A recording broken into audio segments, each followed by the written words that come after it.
The Bitcoin Group, the American original. For over the last 10 seconds, the sharpest Satoshis, the best Bitcoins, the hardest cryptocurrency talk. We'd like to welcome our panelists, Victoria Jones from Satoshi's Page. Happy Friday. Dan Eve, the Crypto Raptor. Welcome to the Bitcoin Group show, where we talk all things Bitcoin and crypto you know. Ben Ark from LN Bits. Shema, everyone. And I'm Thomas Hunt from the World Crypto Network. Moving on to issue one. Issue one. Crypto industry fears a staking ban as some turn to Bitcoin. It has always been on the safe side of regulation. Yes, they're looking into Kraken shutting down their staking, and Coinbase is also likely to shut down their staking programs as the SEC cracks down on crypto staking, with Gary Gensler himself releasing a video on Twitter calling out the practice, saying that it will no longer be allowed. Victoria Jones, what do you think of the U.S. government's attack on crypto staking? Well, the article was a bit confusing, really, because there are two different things like yield and staking. So staking, one of the things it went into great detail about was staking, which is on a lot of the DeFi protocols with a lot of the coins that use proof of stake, like Ethereum. And although the government can try and ban it, essentially, that's something that's accessible worldwide, that people can use any of those decentralized platforms for as well. So the situation at the moment is that it's going to make it illegal in America, but that doesn't stop it from being illegal anywhere else. All you're doing is you're just depriving US citizens of access to that new technology. But if you read the article more carefully, it turns out that what they're actually talking about is the Kraken's yield product, which is actually a bit of a different thing, because when they asked for comment from the head of Coinbase's legal department, they said that their staking policies were fine. So it's not clear from the article, exactly what they're referring to, but given that Kraken has agreed to pay 30 million in order to get the US government off their back and close their yield product, I would suggest that that's what it's probably referring to. And of course, that's a yield product on centralized exchanges. And of course, Celsius has come a cropper for operating that. I was watching a YouTube video with Simon Dixon earlier, and they did a deep dive into what was actually going on with a lot of these yield products with some of these exchanges, and what they found was that most of them were fraudulent. So it's understandable why the US might go after something like that. If these exchanges who are offering that kind of product have nothing to sustain themselves, then it's logical. It's not part of their laws. And actually, given what's happened to the FTT token and FTX, I think that's a reasonable thing to do. But of course, staking is something completely different. And even if they wanted to, they're going to find it harder to get on top of that, I think. So yeah, I think a lot of these articles, they kind of talk about different things, and it's really confusing for people if you don't understand what's actually going on and what these terms mean. So you have to read them very carefully, because just one word completely changes the meaning of what's going on. But those are my thoughts when I read the article. Well, I think even if they are considering a staking ban, it is time for Bitcoiners to take a victory lap and say once again how proof of work is better than proof of stake, and that proof of stake gets consolidated in this way, where the government then thinks they can regulate it, and maybe they can, unlike proof of work, which seems almost unregulatable. Dan Eve, what do you think about the attempts to block yield and staking programs from crypto exchanges? Yes, I agree with Victoria on that. There's obviously different. So there's staking when it's termed as staking, but it's just a yield product, and there's staking when it's used as proof of stake. And with a decentralized network, arguably less decentralized than Bitcoin, for example, Ethereum, it still is going to turn into a whack-a-mole situation where people in the US are still going to stake Ethereum. It's just that Coinbase and whatever are gonna take it offline. Other companies will basically make more money outside of the US, and they're just forcing business outside the US. So as you mentioned, it does it brings back this argument about Bitcoin, being proof of work being better for a number of different ways. And then they also slipped into the article about the fact that proof of stake is much more efficient than Bitcoin. And I was thinking about this because they always forget about the use case, right? So if you think about the trade-off use case, we always say this about the security of Bitcoin compared to Ethereum, and the other ways that Ethereum can be gamed because of the stakeholders or the stakers. But it's like the equivalent of a lighter. A lighter is much more efficient than a flamethrower. But if I was in the film Aliens and I came across a load of alien eggs and I had a lighter, right, I'm screwed. I need a flamethrower. So the use case in that scenario just doesn't work out, and that's why Bitcoin's security is so much better. But yeah, as soon as they ban it in the US, there's other companies are just going to move.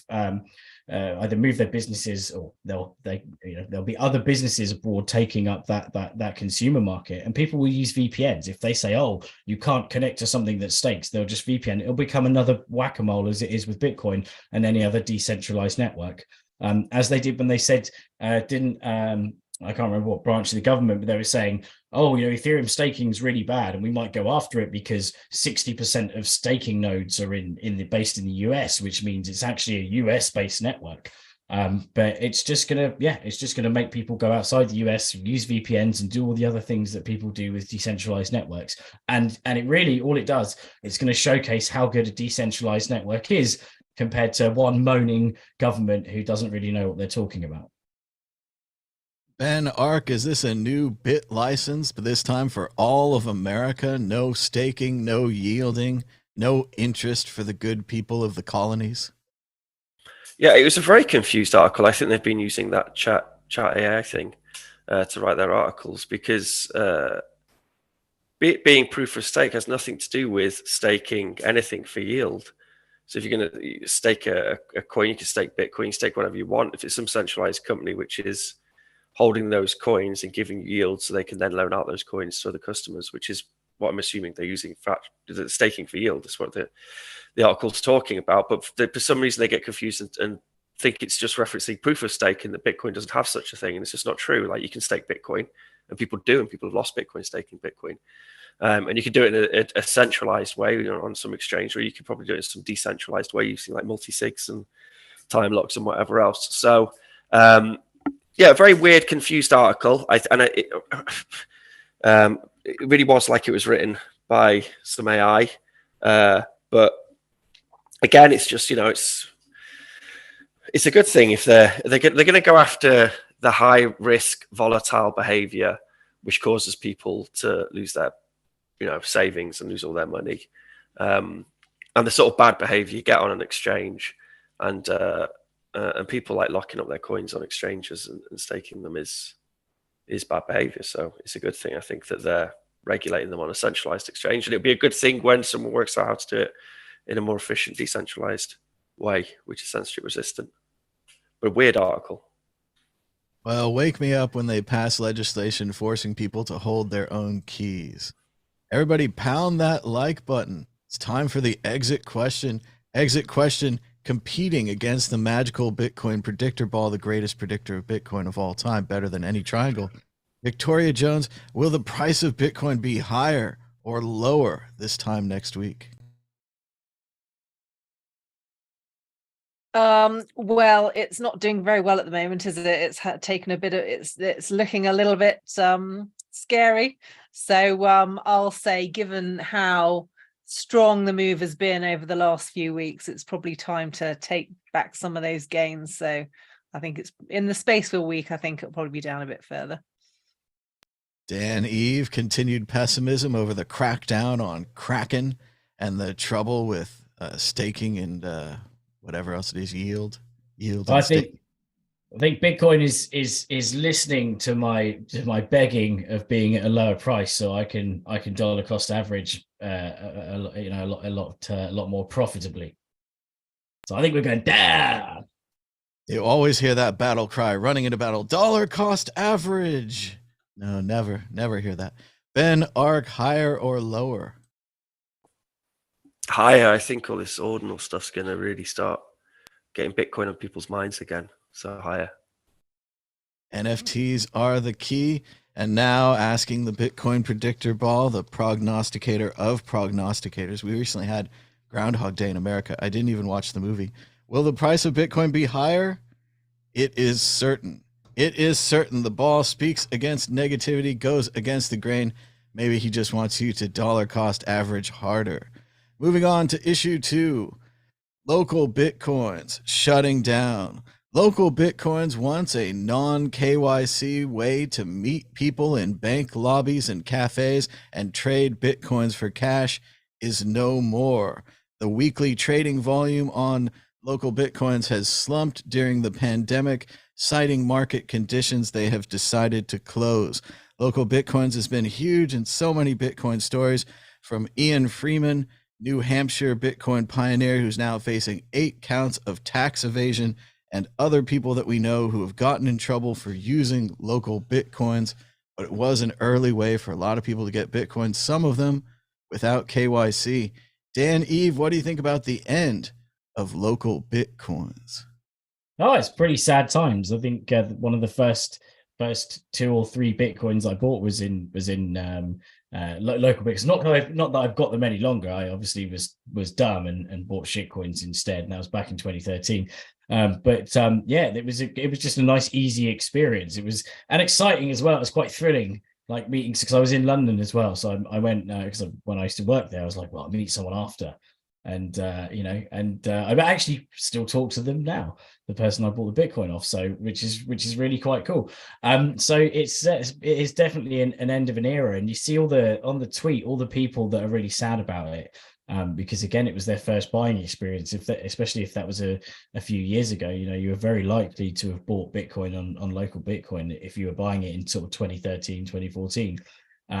So it's one of the oldest exchanges. I'm quite surprised that they haven't kind of done a fundraiser of sorts to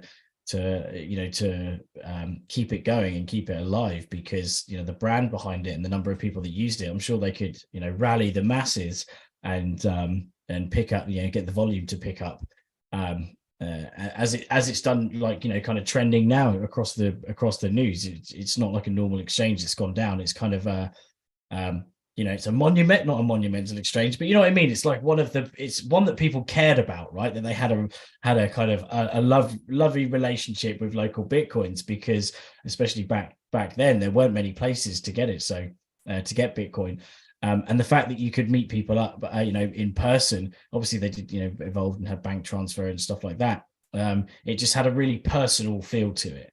So it's sad that it's going. And yeah, it's obviously another victim of the crypto Bitcoin winter, sadly. It is the end of an era, Dan. I'm old enough to remember a time when people said the common practice should be to use local Bitcoins, and that they would be critical of you for using Coinbase or any other centralized institution, that you're giving up your anonymity and that you have that opportunity with Bitcoin to get these clean coins. Of course, later they'd have KYC on their website. The coins would be linked to your account, linked to your KYC, the anonymity falling a little bit more. And I can also remember a time when people were using the Bitcoin ATMs in our shop that Purse was running down on Mission Street, and their only wallet was LocalBitcoins. They had no idea about paper wallets or other wallets, or that there was such a thing as another wallet. They completely used LocalBitcoins, storing perhaps what may have been a fortune of Bitcoin in this strange company, which now will only allow you to log in to withdraw. Ben, ARK, what do you think about the end of the era? No more LocalBitcoins. Of course, no one would ever post on Craigslist and meet up and trade Bitcoins. That'll never happen. Yeah, I mean, like that example you gave there, I'm sure they're giving their customers, I think it's a bunch of months I think it's 12 months to withdraw their funds off their platform. But I'm sure they've got some big fat wallets on there from back in the day where, maybe somebody died, or and their family members didn't know they had this LocalBitcoins account, and there's still some Bitcoin on there when Bitcoins weren't worth much money.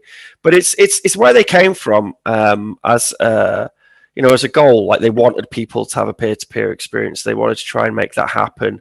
And yes, they did, you know, bend somewhat to regulation, but that was their customer base. Like, they realized as time went on more and more that like 99% of their customer base were happy to do a little bit of KYC in order to get their Bitcoins. And actually there was a secondary market. So you could go on local Bitcoins, you could, you know, meet up with a trader, you could buy some Bitcoin off them, you could sell some Bitcoin to somebody, and then it's all about relationships. You would build relationships with some of these people. And like Dan says, like, you kept those relationships and you would still speak to them. And I know a couple of, I mean, I didn't use local Bitcoins, of course, but I speak to I know a couple, I've got a couple of friends who were Bitcoin traders on local Bitcoins.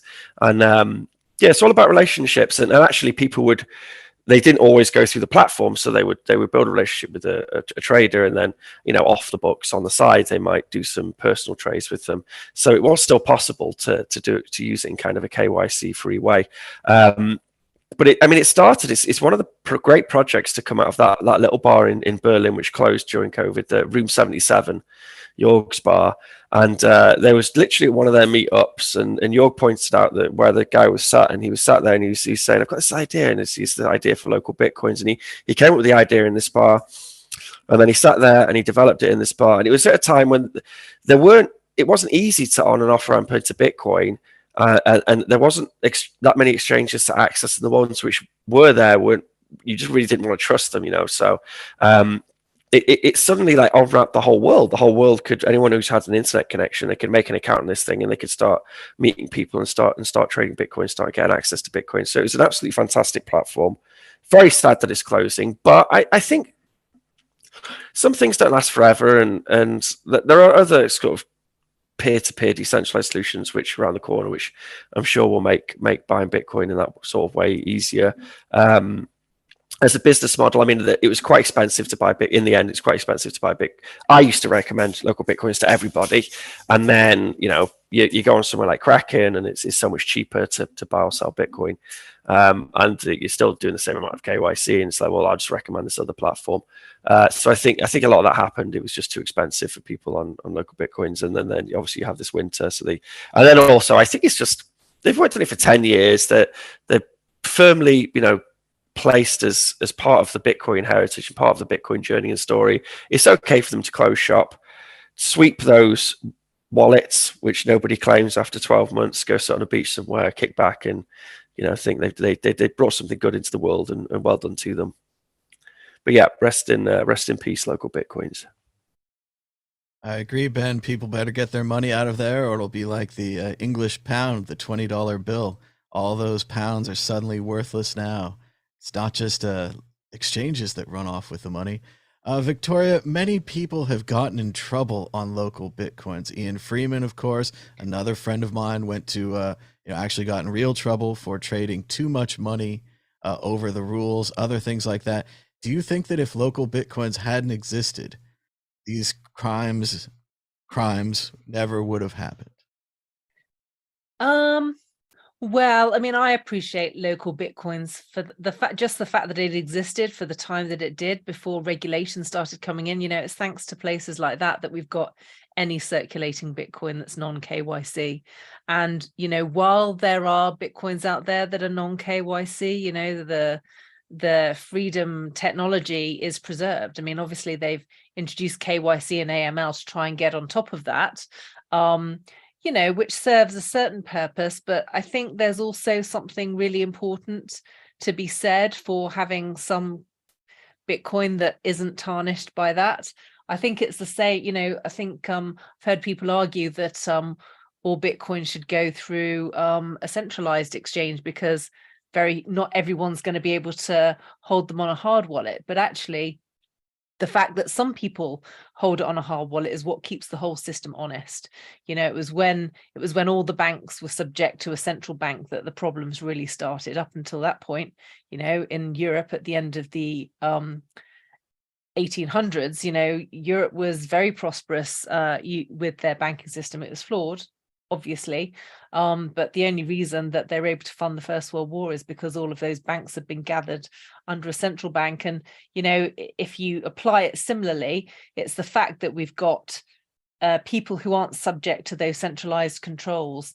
I mean, over time, they'll probably try and, you know, capture some of those loose cannons, but it's the fact that those loose cannons exist and it's possible for them to exist. And it's the fact that those Bitcoins can still be traded between individuals that kind of keep the whole thing accountable. So even if not everybody can use those exchanges and not everyone can have KYC free Bitcoin, the fact that there is some KYC free Bitcoin and there are people holding it on hard wallets is partly what gives it its reputation, and that's a very good thing. So I'm very grateful that LocalBitcoins existed when it did, and I think you know, going back to your original question, would those crimes have happened? Well, the thing is, the problem with the crime is, you know, who decides that it's a crime? You know, if it's someone's money, who's to say that he's buying or selling too much? I mean, why is it anyone else's business? So, you know, that kind of calls into question a lot of the laws that are being made and how reasonable they are, which is a whole other conversation that a lot of people are having right now. So no, yeah, maybe it did allow it, but is that a bad thing? I'm not so sure. And in a way, like you're saying, they were kind of pioneers. They were heading the Mhm. Bitcoin ground. They were creating this non-KYC world. I think in many ways we're talking about the original local Bitcoins. It had changed and shifted, and accounts and gift cards and all kinds of other things throughout the years. But at its core, I think what we're talking about is kind of that New Hampshire libertarian, the Mhm. Shire Bitcoin people trading amongst themselves, and like you say, creating these KYC Bitcoins. And that it's sad that Bitcoin's lost that, but in many ways, it's already been gone, you know, for years and years before this final closing happened. Like, this isn't, you know, a real thing. It's more of a thing that's already been lost. And I think that goes well into the exit question. Ian Freeman, early Bitcoin pioneer, Free Talk Live, not pictured here, one of the so-called Crypto Six, has been accused of tax evasion and money laundering using the LocalBitcoins website, as well as his own Bitcoin kiosks, similar to Bitcoin ATMs, but apparently with a wallet inside them, which makes that different than a Bitcoin ATM, I guess. He's on trial for more than $10 million in laundering, and it doesn't look good. Dan, Eve, what do you think about Ian Freeman and his trial, and how this kind of intertwines to the end of the local Bitcoin era? Well, he's one of the, you know, the main kind of, you know, early stage Bitcoin libertarians, and the fact that he's on trial. I mean, obviously, there's a few things about the case where he said, like, I don't pay tax and don't want to pay tax, and tax sucks. You know, so he's basically being done also for tax evasion, kind of like how they got Al Capone, right? But obviously completely different scale. So it's sad to see like such an early Bitcoiner and such a pioneer you know, go down or potentially go down. It looks like it's you know, the axe is swinging pretty hard, and a few of his sort of close acquaintances have turned on him as well in the trial to give evidence against him. So that's really not looking too good. But ultimately, it goes back to this thing of, like, you know, local Bitcoins isn't the bad thing in this scenario. Even if you were to say that what Ian Freeman did was wrong, local Bitcoins isn't the bad thing. Local Bitcoins is a tool. It's something that people use. It's not the, you know, it's like saying, it's exactly the same as saying, oh, the internet's bad because someone used it for bad things. Like, no, you can use it for, you know, you can use it for good or use it for evil, and someone chose to use it for good, but someone's saying that it's evil. So it gets even more complicated. But no, it's the trial started in December, right? But there's not really been much news about it since. So it'd be interesting to see how that pans out. But it seems like they've kind of, you know, he's going to probably get done for at least tax evasion of sorts in some way. I'm not sure about the money laundering. It's likely too cold in New Hampshire for the trial to continue. The wheels of justice run slowly in the winter.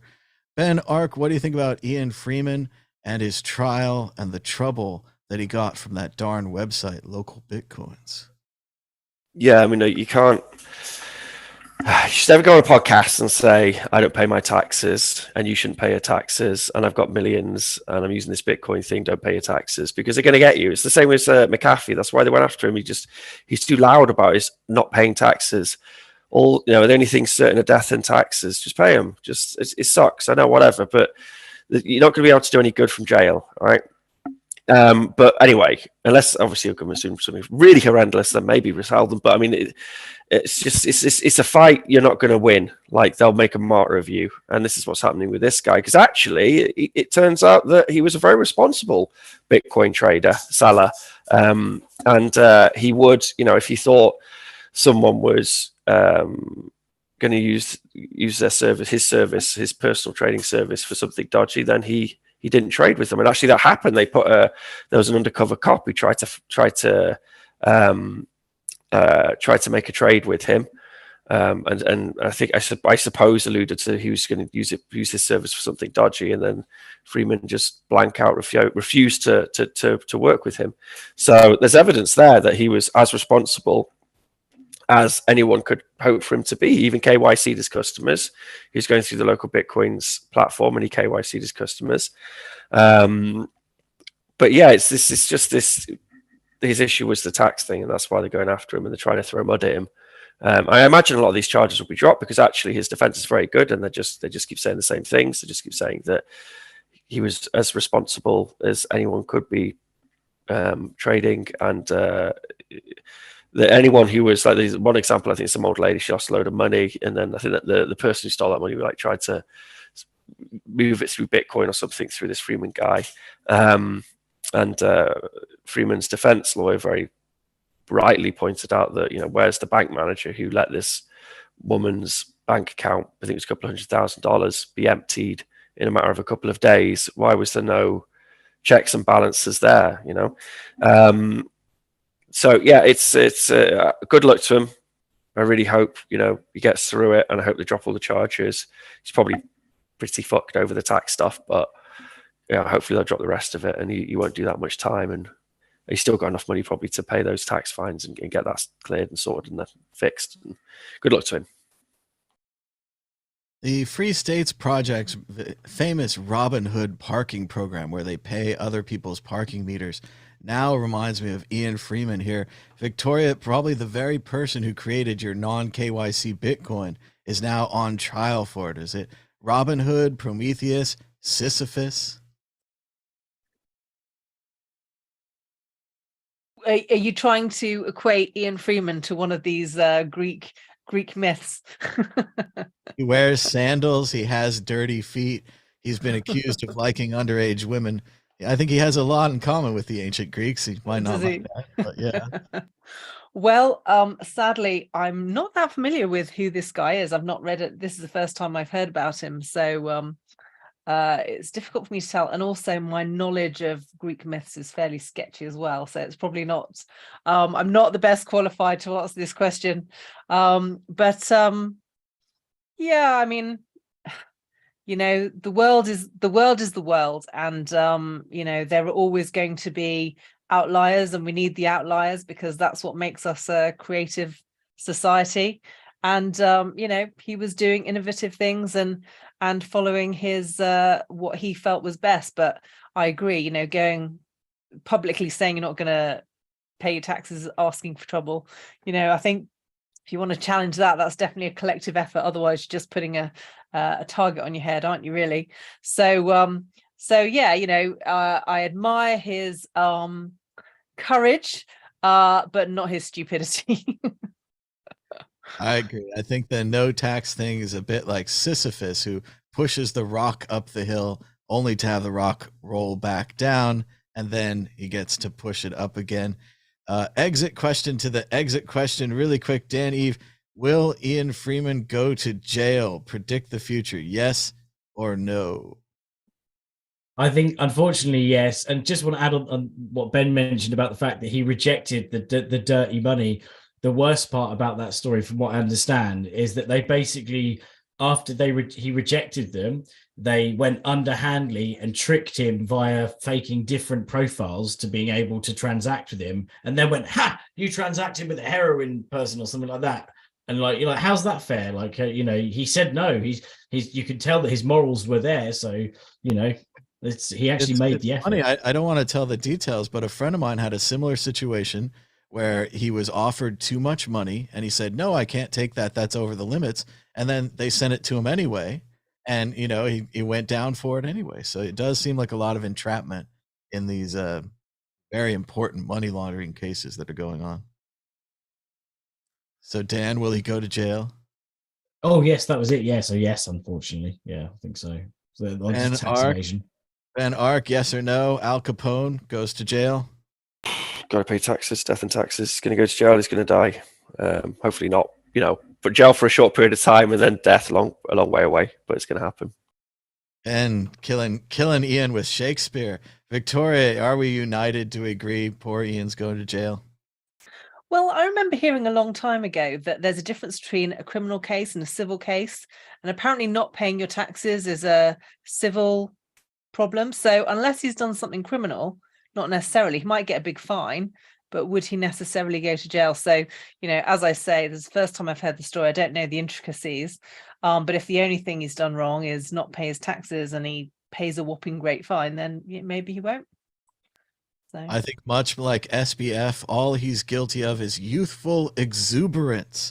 They saw a beautiful market of Bitcoin ATMs and thousands of dollars, and they thought, hey, why should we pay taxes or follow any regulations? We can do whatever we want. And unfortunately, that's coming to bear. As Ben said, you've got to pay your taxes. And again, that's a huge debate that we won't be having on this show. Moving on. WorldCryptoNetwork.com has more than 3,031 videos. That's 3 months, 14 days, and 12 hours straight without sleeping.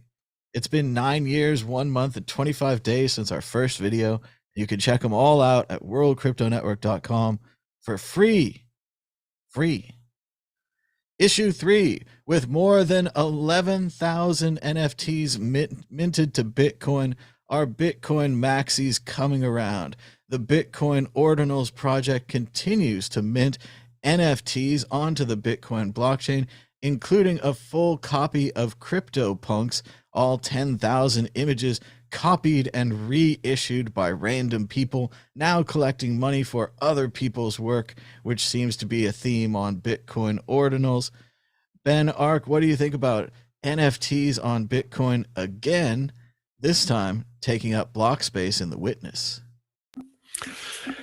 I mean, you just can't do anything about it. So opinions are kind of mute, you know, like it's people can put whatever they want. If they want to spend the money, they can put whatever they want on the Bitcoin blockchain.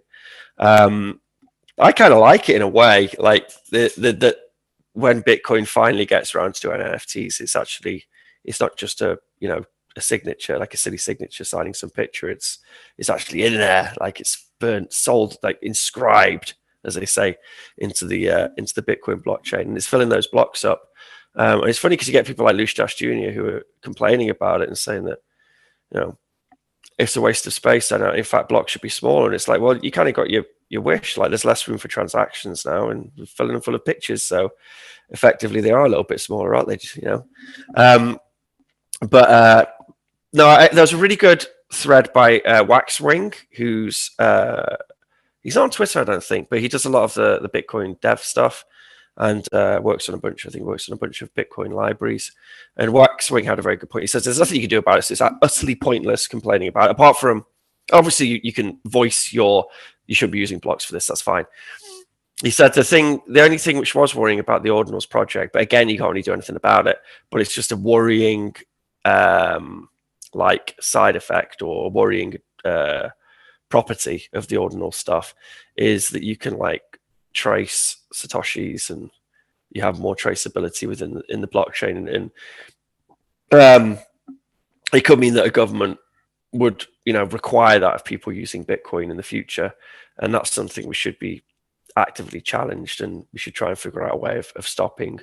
But people putting shit on the blockchain, whatever, if you want to do that, they can clog it up, and you know, I think like 11,000 is an incredible number, and people paid for those 11,000 pictures or 11,000. Well, I suppose it could be anything, couldn't it? Just because in this case, it could be JavaScript code and all sorts of stuff. But people have paid to put that data on there, so clearly there is people interested in it, and I think it's going to be the thing which kind of gets this next, FOMO-y Bitcoin cycle started, is the NFT stuff on Bitcoin, and then it will switch to more interesting things. But I think it feels like it's kind of getting the Bitcoin word out there, and people are interested, normal people are interested in it. So Victoria Jones, NFTs on Bitcoin, is this a good thing?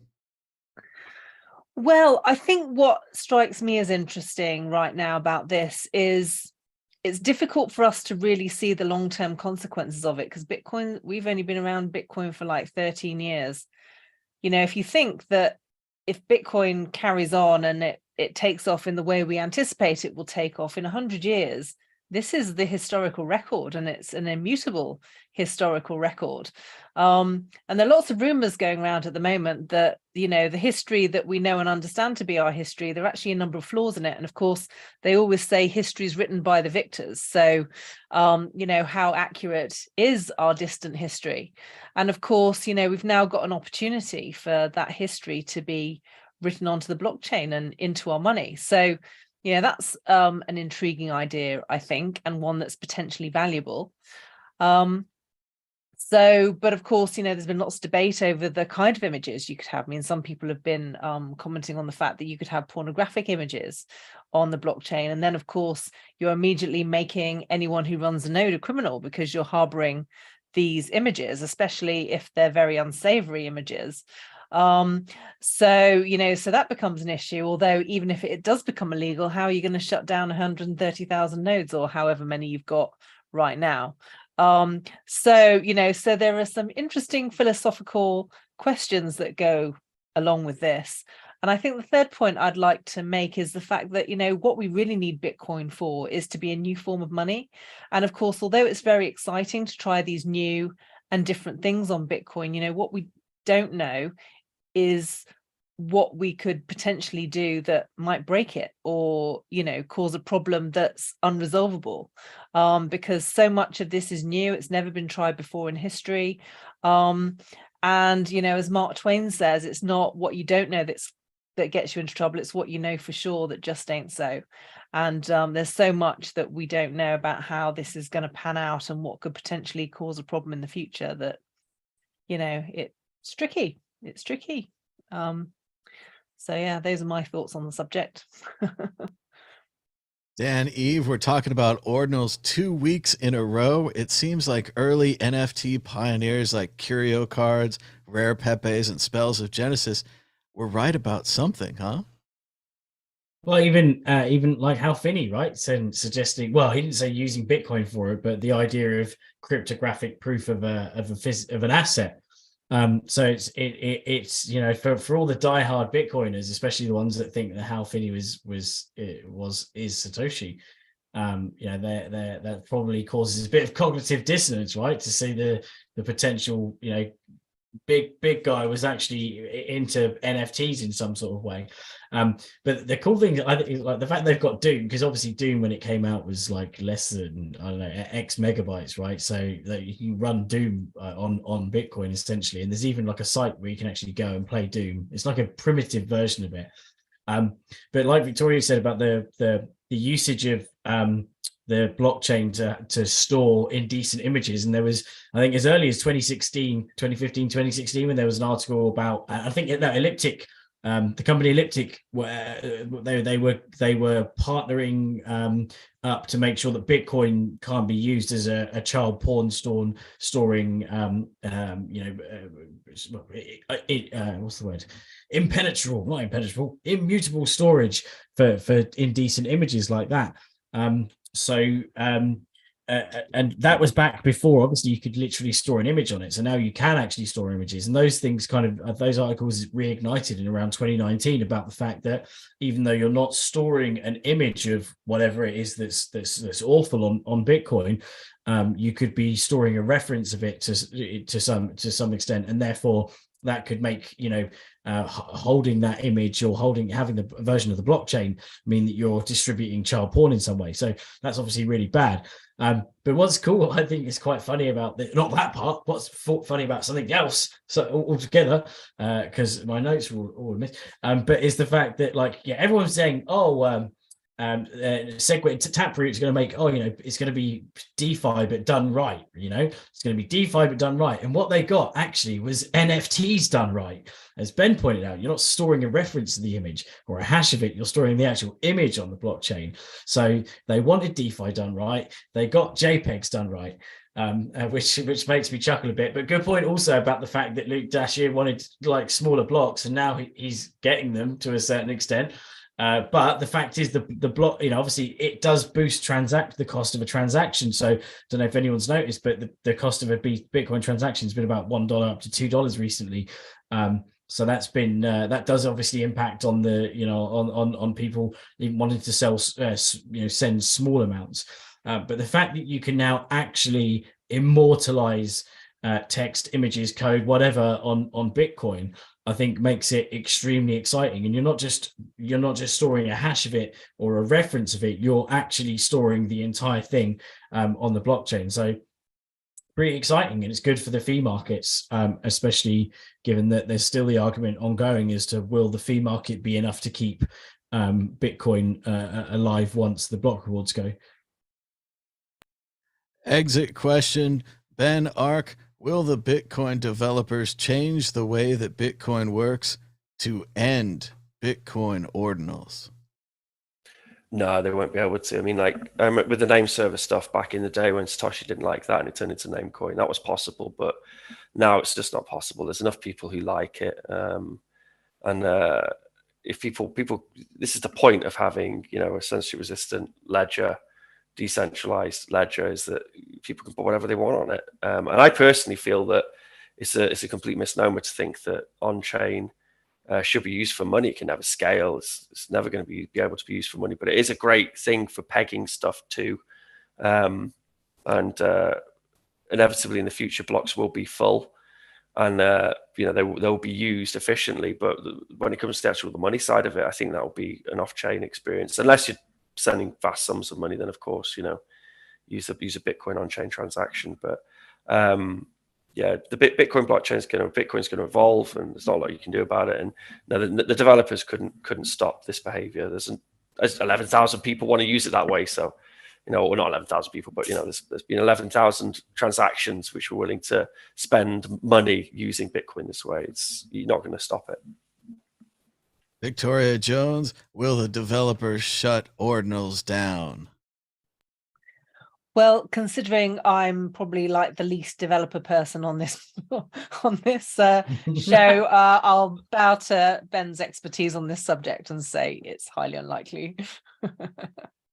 Dan Eve, we'd have nice empty blocks if it weren't for those kids and their NFTs. Well, doesn't this go down to the argument of will the miners vote it in? And if the miners are making money off fees, then are they really going to say no? It's game theory, right? It's the simple free market in moving. So they've got to convince a lot of people about the moral side of not storing images on Bitcoin versus the monetary side. Which, and let's face it, you could, miners obviously could turn around and say, I'm securing, I'm mining to secure the Bitcoin blockchain, but they're ultimately mining for profit, right? That's what they're doing. So if they can get more profit, but just a few other quick things.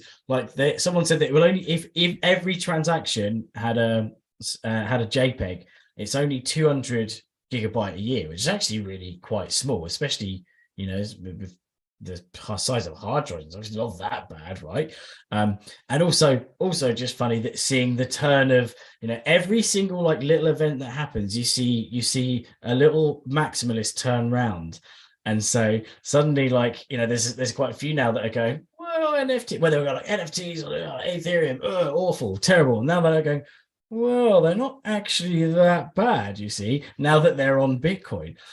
So it's interesting to see all these people kind of U-turn and say, actually, now that we've seen it done on Bitcoin, which is making it done better, of course, let's face it, it's stored immortally on the chain. We're seeing a lot of U-turns, so I think it's kind of good for the ecosystem, and obviously all the F-heads that are now actually running a Bitcoin node. That's really positive. So many people quoting Hal Finney all of a sudden to defend NFTs. That never happened before. I don't know. They better watch out if they put an image of Muhammad on the blockchain. That might be a mistake. There's all kinds of other target points. This could be a whole new attack on Bitcoin. Bitcoin carries child porn. It's all your fault. That particular story, we've covered that story like 3 or 4 times, I swear.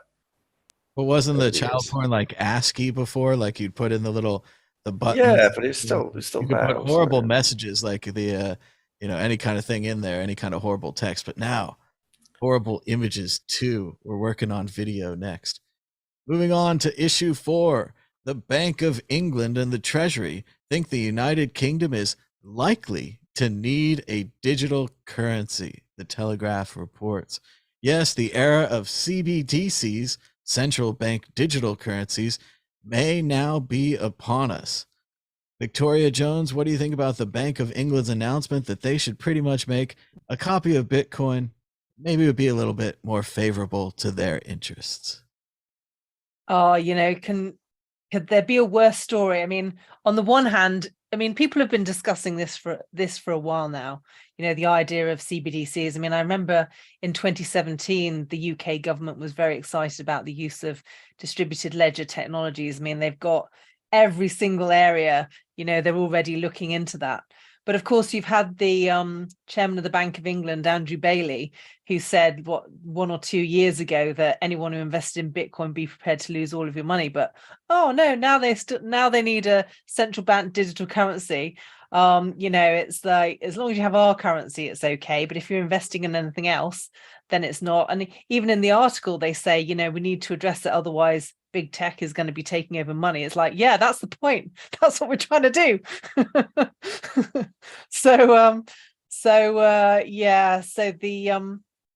I don't know. I think I can well imagine that that's what they think the solution is. I was listening to a podcast with someone who works in property the other day, and he was clearly talking to his friend who works in banking, and the friend was saying, well, the solution is going to be CBDCs, and then we won't be able to write off private debt, but we'll be able to write off country debt, and that will reset the the monetary policy of the world. And it's like, dude, the reason why we have a wealth inequality is because the way in which the laws are set up. And if we have a CBDC and the way in which, I've got no confidence that the laws you would set up around CBDCs is going to be any better at all. And of course, if you write off the debt of countries, one person's debt is someone else's asset. So, I'm sure all the people who own the assets are going to have something to say about it. So I actually made a comment at the bottom of the video saying, you serious? If this is your only solution, then seriously, we are doomed. But that's not going to stop them from, fighting that battle and trying to convince us that's the way it goes. I'm absolutely convinced now that, Bitcoin is as solid as it is and how long it's been around. The CBDC is not going to succeed. They're dead in the water. They can't even produce their own technology. They're not that good at producing computer software themselves. It's like they paid millions to upgrade the NHS software and then completely failed with it. So what are the chances that they're going to create a successful CBDC? If they create one, it's probably going to be on Ethereum, which exists already, and we're already aware of what the flaws are there, and how it's less decentralized than Bitcoin. So the argument makes no sense. But while they can get away with it, because most people don't understand these things, they will try and get away with it. And of course, it whips people into a frenzy.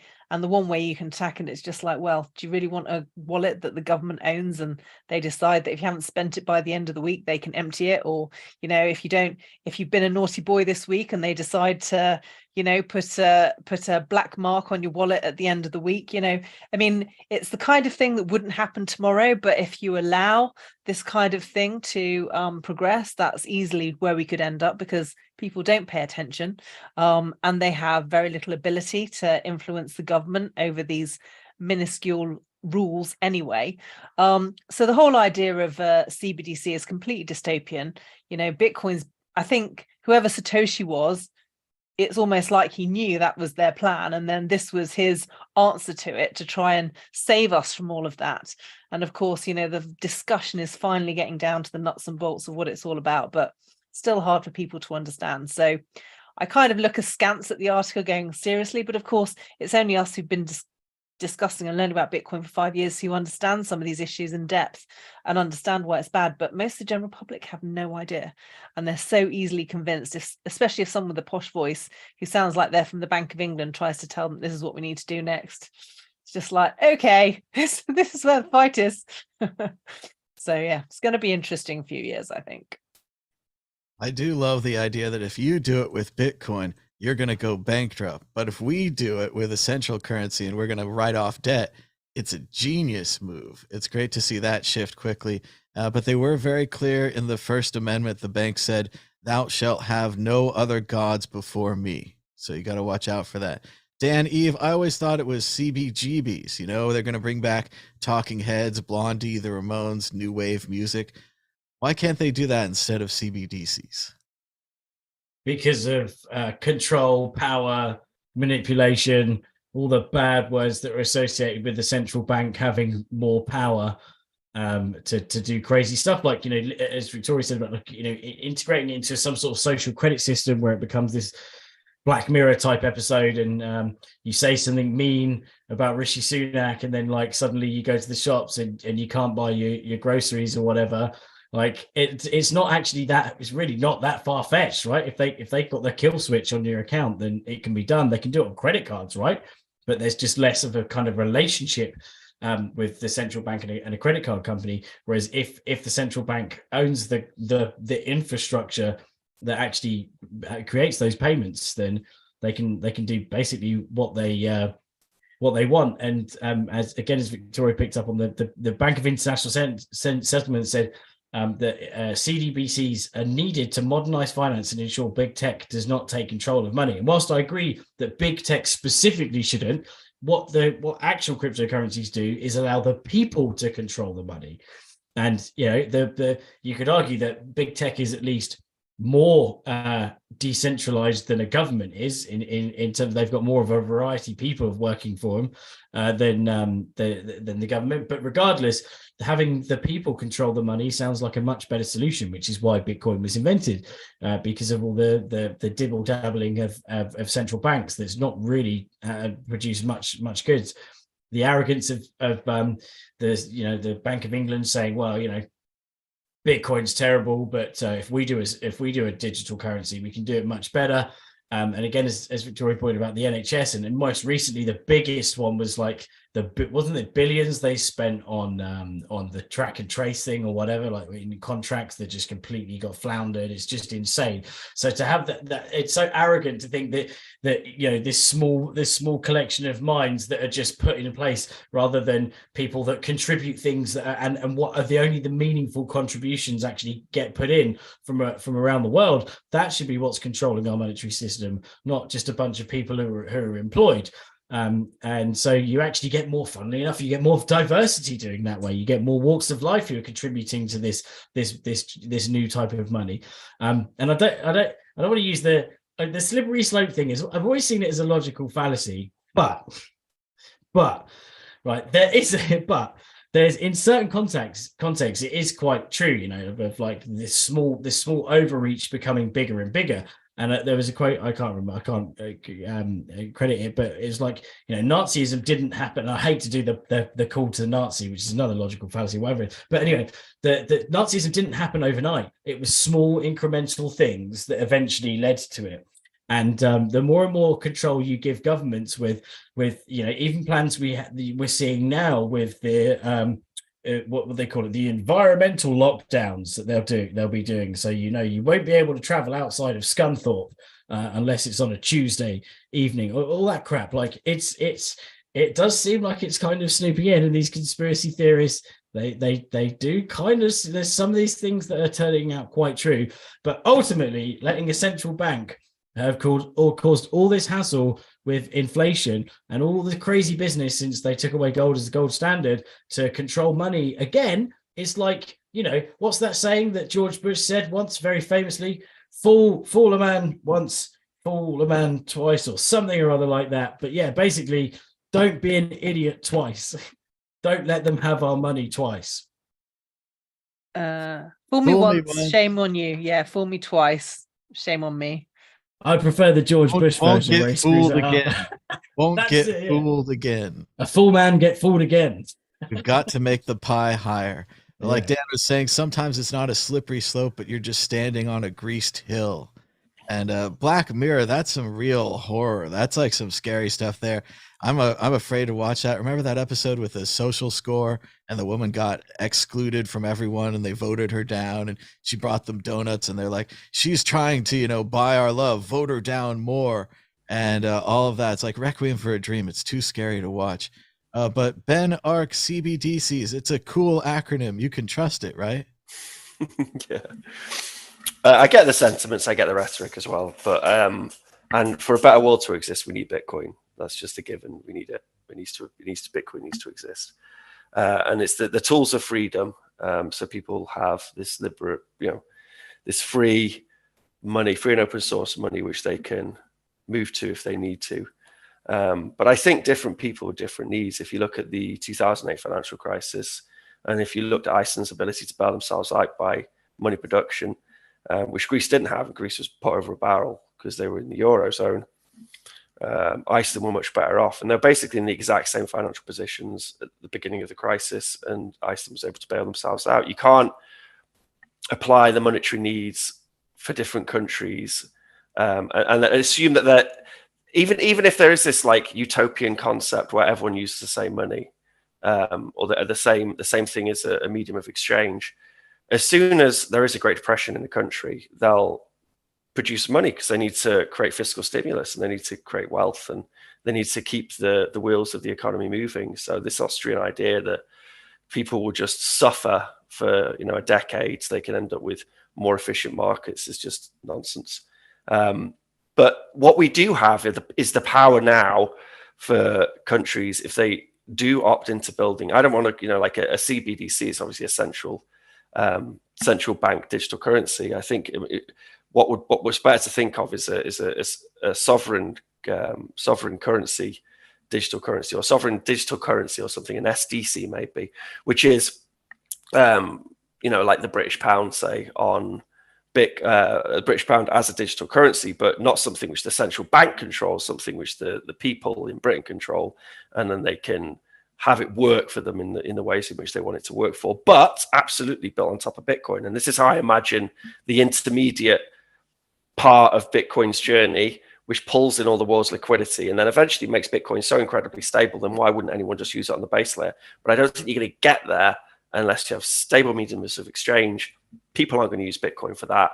And I would rather those things be built on Bitcoin rather than built by some central bank or built on something like Ethereum. It's an inevitable next phase of currencies that we're going to have mass digital currencies. And yes, you have got Bitcoin there as an option, but currently its stability is so terrible. And at certain points in time, different countries need, different currencies. They need their soft currency requirements, or the requirements the country needs out of their soft currency changes independent from other countries. So I think all this stuff will be built on Bitcoin. Essentially what I'm trying to say is all this stuff will be built on Bitcoin. The central banks are terrible at building these sorts of things. They won't be able to do it. All these things will be built on Bitcoin, probably by poorer nations to begin with, which will be great. The El Salvadors of this world, they'll make the El Salvador dollar on Bitcoin. And then when we get some decent recipes for building such things, then all the other countries will follow suit. And then all these big countries which are trying to do it with their silly central banks will stop doing that. And they'll do it in a way which the general people control, probably through democratic, process, like, I don't know, some sort of federated thing or something. I don't know. But anyway, I don't think it's just going to be Bitcoin and nothing else. Not for the immediate future or the medium-term future. Maybe in the distant future, but yeah. Exit question. Everyone knows how easy it is to program your own Bitcoin and blockchain. Just look at Facebook Libra or the IBM blockchain. How soon Will the UK have a CBDC? Will it be within 3 years, 5 years, or never? Victoria Jones. I have no confidence in their ability to build one. I mean, if you've got how many developers working on Bitcoin? I mean, the Bank of England's almost bankrupt. They can't afford any developers to build anything remotely credible. And given their track record, forget it. I just don't believe it. Well, if you had enough monkeys and they were typing for enough time, they just might type out Hamlet. Maybe that's why they invented ChatGPT, so they could help the Bank of England create their digital currency. World's first currency written by an AI. Dan, Eve, will it be 3 years, 5 years, or never? Well, I think it might be relatively soon, the next few years. And the reason is because although I have no confidence in their ability to build, like Victoria is saying, what I do have is lots of confidence that they think they can build it and they'll do so anyway. And they'll be like, go in, all guns are blazing, and do something silly that they'll regret. Ben, ARC, 3 years, 5 years, never. And do you think the currency would be more widely accepted if it featured like beetles or little yellow submarine characters, something like that? I think that they've just produced, but the Bank of England has just produced a report saying that it's likely at the end of the decade they might make a central digital currency, central bank digital currency. So if it's taken them this long to just make that report, I'm not sure they're going to get off their asses anytime soon to actually make the software. If they do, actually, to be fair, the UK government do have some pretty good websites, like their web portals are pretty good compared to another, because, if you ever deal with like America's countries, government's websites, they're awful. And then in the UK, they're refreshingly good. So they have a good tech team there.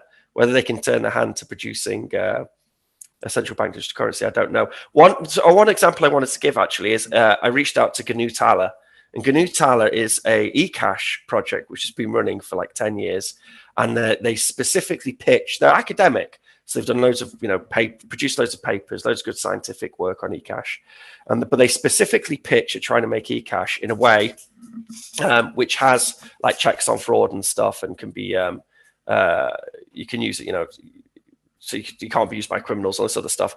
And they've been pitching it directly, central banks, for a decade.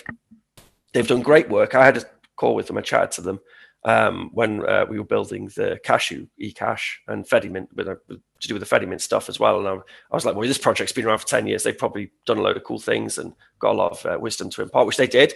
But them trying to pitch that to the legacy world, they just didn't care. Like, no one cares, and no one cares about their project. None of these central banks care about their projects. No one's interested in what they've got to say. And they're like the world's, thought leaders on this type of technology, or the sorts of technology which should be employed to make a central bank digital currency. So, it's not going to happen anytime soon. There's very minimal, people. Yeah. The answer is never. The United Kingdom digital currency will be written by Microsoft. Yes, Microsoft. And when they put John Lennon on the British pound, he'll truly be bigger than Jesus. We're running out of time. Victoria Jones, do you have a prediction or a story of the week? Go ahead. I don't have a prediction. My story of the week is I'm currently working on an article talking about CBDCs. Ironically, as we're discussing it today, the title is going to be digital money versus digital law. So Bitcoin being the money and Ethereum being the law. So I'll go into that in more detail. So yeah, if you're interested in that, you can sign up to my newsletter on my website, satoshispage.com, and hopefully that'll be out soon when I get around to it. As everyone knows, CBGBs originally started out as a bluegrass club. Fug. It was like fun bluegrass music, and later the Talking Heads, the Ramones, Blondie. So much to look forward when they bring back new wave music. Dan, Eve, do you have a prediction or a story of the week? My story of the week was that I've been to obviously many crypto conferences, and especially during their bull markets, they're pretty extravagant. But I went to ICE, the iGaming one in the Excel Centre in London this week. And wow, it's pretty crazy. Like the whole Excel Centre, absolutely like rammed. Really cool conference. Lots of crypto companies there.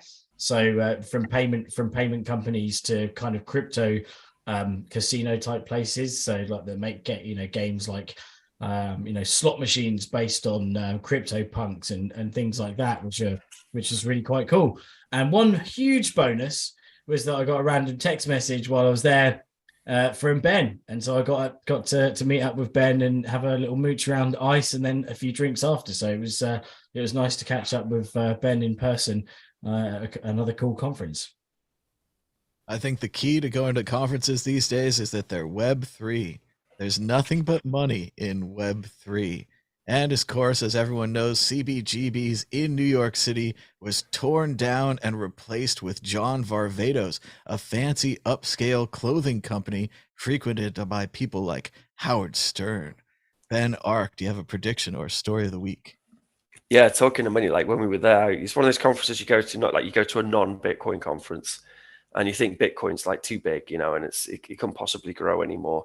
And then you go to like a conference in some other industry, and then you realize our little industry is like this teensy little thing, and then they've got this gambling sector, and then Bitcoin's infinite room to grow makes you all feel all bullish, particularly because they're all basically like hinting towards using Bitcoin more and more. Like Dan said, there's a bit heavy on the old use of the word crypto, but clearly there's interest in people like using Bitcoin and these other, whatever you call them, in their gambling industry. But yeah, it was cool. It's cool to catch up with Dan. That was ace.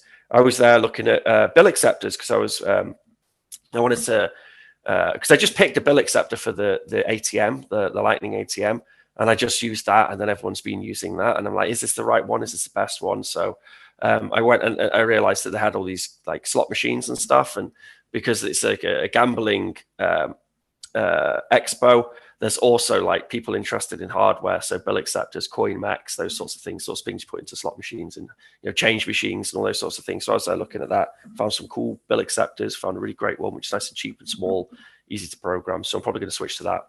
But yeah, it was great. So I'm going to copy down. Same was the ICE 2023, quite a spectacle. Although they didn't get the memo about booth girls, they had loads of booth girls, and I thought didn't feel like I was in the right decade. But I guess that's the gambling industry; they don't care about these sorts of things, people's modern concerns or whatever. It's good. It's great. It's Super Bowl weekend in the United States. Of course, we've got our all United Kingdom panel here. So I'd be remiss if I didn't ask you who's going to win. It's okay if you just pick by mascot who you think in an actual fight. It's the Kansas City Chiefs versus the Philadelphia Eagles. Victoria, Chiefs or Eagles?